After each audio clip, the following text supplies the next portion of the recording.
Bonjour et bienvenue dans la chaîne Mathématiques Sciences. Aujourd'hui je vais présenter et expliquer une nouvelle vidéo, quelques vidéos donc en sciences de la vie de la Terre, et plus précisément une vidéo sur le thème numéro 3, le corps humain et la santé, et donc une vidéo dans laquelle nous allons parler du sport et donc de la santé, ok.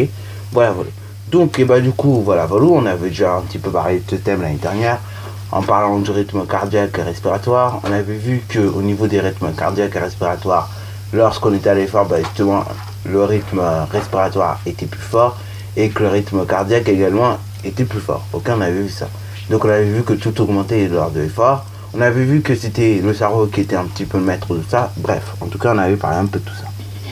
Et puis également l'année dernière, nous avions vu au niveau de ce thème-là que les muscles, mine de rien, qui sont à l'effort, ils ont besoin d'un certain nombre de choses, donc notamment d'énergie, comme on a pu voir dans la dernière vidéo, mais également de glucose, donc de nutriments pour être plus précis, et puis également d'eau, ok, pour tout simplement fonctionner correctement, avoir de l'énergie, enfin produire de l'énergie dans ce cas-là, et après pour permettre au mouvement, et ainsi derrière sont rejetés des déchets, ok. Et également un muscle a besoin d'oxygène, je ne l'ai pas dit, pour bien fonctionner. Oui, parce que si tu n'as pas d'oxygène, forcément le muscle il aura du mal à fonctionner. Alors bon, maintenant c'est vrai, ça c'est du généraliste. Mais maintenant, on va parler quand même de ce qui se passe. Enfin, on va parler d'entraînement et de surentraînement, ok. Et on va parler de ce qui se passe quand on est entraîné, pas entraîné, ainsi de suite. Donc là, déjà, une mauvaise condition physique ou un effort trop intense, ok, peut entraîner justement l'apparition de douleurs musculaires. Donc ça, ça peut apparaître notamment au niveau de l'effort. Donc justement, une mauvaise condition physique, c'est quoi? C'est par exemple, t'es en plâtre, ou bien t'es en fauteuil roulant, ou bien, en tout cas, t'es pas bien physiquement. Et justement, ça va être ça va être une des raisons pour laquelle tu vas avoir des douleurs pendant l'effort. Deuxième raison également, ça va être tout simplement que l'effort est trop intense d'un coup. C'est-à-dire, peut-être t'as pas bien fait l'échauffement et tout, de ce cas-là, t'es allé trop vite dans ton effort, et du coup, il était trop intense, et c'est pour ça que ça a entraîné des douleurs musculaires, ok, pendant cet effort. Alors ces douleurs musculaires peuvent être multiples, ça peut être des crampes notamment, donc la plupart du temps. Ça peut être également, justement, au contraire, t'as hyper mal au muscle. Donc notamment quand tu fais de la course pour la première fois, souvent on a mal au mollet, parce que justement, on n'est pas spécialement habitué tout simplement à la course, voilà. Et puis également, il y a plein de trucs comme ça. Bon, également aussi, quand vous êtes surentraîné par an, vous pouvez avoir des douleurs extrêmement, qui peuvent carrément, être trop douloureuse, et également justement ça peut par moment amener très loin, et ça peut par moment amener justement à être en plâtre, parce que par moment vous faites des faux mouvements, des mouvements qui sont pas corrects, et du coup vous vous retrouvez en plâtre parce que du coup vous avez peut-être fait mal à un os qui fallait pas faire mal, ok. Voilà. Bon, maintenant ça c'est quand justement vous êtes en mauvaise condition physique, ou bien que justement l'effort est trop intense, ok, ou bien également quand vous avez fait du surentraînement. Bon, ça, c'est le surentraînement. Le surentraînement, en gros, c'est au-dessus de l'entraînement, c'est-à-dire c'est trop. C'est-à-dire c'est énorme et vous devrez pas... C'est-à-dire qu'en gros, vous faites plus que l'entraînement. Donc là, maintenant, l'entraînement, mine de rien, c'est quand même assez positif, généralement. C'est quand même, justement, un des facteurs qui va limiter l'apparition de douleurs musculaires. D'ailleurs, non seulement ça va limiter l'apparition de douleurs musculaires, mais également, ça va limiter également l'apparition de maladies cardiovasculaires qu'on pourrait rencontrer chez certaines personnes, ok.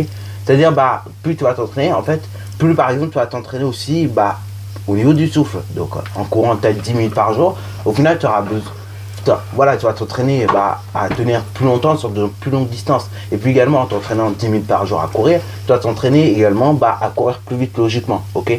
Parce que oui, ne crois pas que les gens qui courent super vite, ils sont pas entraînés. Non, bien évidemment, ils sont obligés de s'entraîner, ok. Tous les gens qui courent vite dans le collège ont arrêté, c'est qu'ils sont obligés de s'entraîner. Alors oui, ils s'entraînent pas forcément tous les jours, mais ils s'entraînent en tout cas comme ils peuvent. Voilà. Et donc, crois pas que c'est juste un don comme ça, non, c'est travailler. Voilà.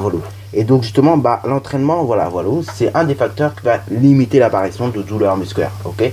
Donc il faut pas trop en faire, parce que de cela on rentre dans le surentraînement, mais il faut pas non plus ne pas en faire, parce que sinon, ça limite, il y a plus de chances que tu attrapes de maladies cardiovasculaires, ainsi de suite, ok.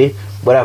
Et puis également l'entraînement c'est bénéfique puisque mine de rien ça te rend heureux. Quand tu cours par exemple, ça peut t'aider justement à te défouler quand tu es en colère. Parce que oui, quand on est en colère on se rend pas compte, mais c'est qu'on a besoin de se défouler sur quelque chose. Et donc là, le fait de courir un peu, ça peut détendre un peu le cerveau, voilà. Et puis même un jour, si vous avez des révisions à faire pour le brevet, le bac, et que vous êtes à 1 ou 2 jours du bac ou du brevet, au lieu de stresser dans votre chambre, ce que vous faites, vous sortez au moins de 10 minutes, vous courez, votre cerveau il sera libéré et vous serez tranquille, ok. Et puis si vous pouvez inviter des potes, hein, ça peut être encore mieux, comme ça vous serez encore mieux tranquille. Bon, voilà, voilà. Également, donc, comme je le dis, l'activité physique, c'est bénéfique pour l'organisme. Et donc, ça va diminuer l'apparition de maladies cardiovasculaires et ça va également participer au bien-être de l'individu, ok. Mais il faut quand même veiller donc à pratiquer une activité physique raisonnée, c'est-à-dire pas trop ou pas trop assez. Il faut pas faire trop, mais il faut pas faire assez non plus en dessous, quoi. Et donc, justement, faut que ça soit raisonné afin justement de ne pas te mettre en danger, ok.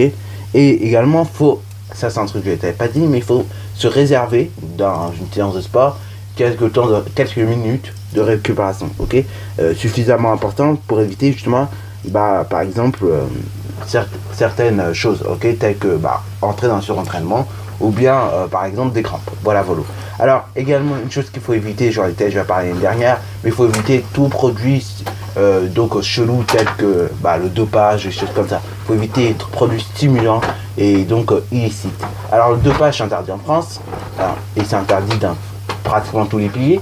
Après, il y a des pays où pour se doper c'est autorisé, mais en tout cas, bon, par exemple, si tu participes aux Jeux Olympiques ou des choses comme ça, des grands événements, se doper est interdit. C'est interdit par les Jeux Olympiques et ainsi de suite.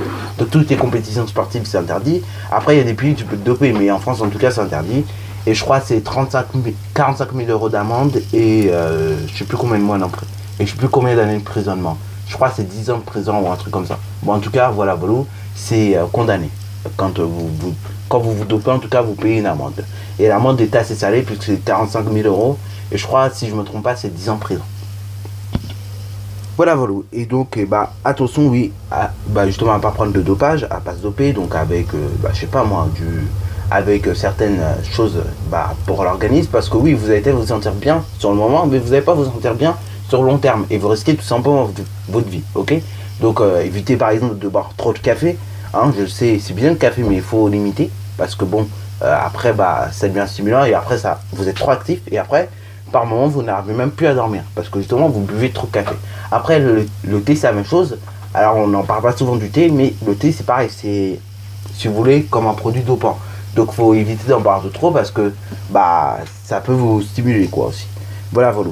Et puis également, voilà, voilà, justement, mine de rien, le dopage, ça a diminué votre performance au fur et à mesure du temps. Au début, oui, ça va l'améliorer, mais après, ça va diminuer. Donc, faites très attention avec le dopage. C'est très risqué. Et en plus, en France, en tout cas, c'est condamné à 45 000 euros d'amende. Après, il y a des pays qui condamnent plus. Il y a des pays qui peuvent condamner moins. Ça dépend des pays. Mais en tout cas, nous, en France, c'est condamné 45 000 euros d'amende. Et je crois 10 ans d'emprisonnement. Voilà, voilà. Donc, sur ce, voilà, voilà. Ce qu'il faut retenir là-dessus, c'est bon. Il faut pratiquer du sport, c'est bien. Pas trop non plus. Et pas non plus, pas du tout, en fait. Et que le sport, c'est quand même bénéfique pour l'organisme. Qu'également, faut faire attention tout simplement des blessures, ok. Il faut se préserver des blessures, donc ne en faites pas trop non plus. Et puis voilà, voilà. Sur ce, donc, la vidéo est déjà terminée. Si tu as bien aimé, n'hésite surtout pas à la liker, à commenter et bonne reste à toi en mathématiques et en sciences. Science de la vie de la terre, science de la vie de la terre.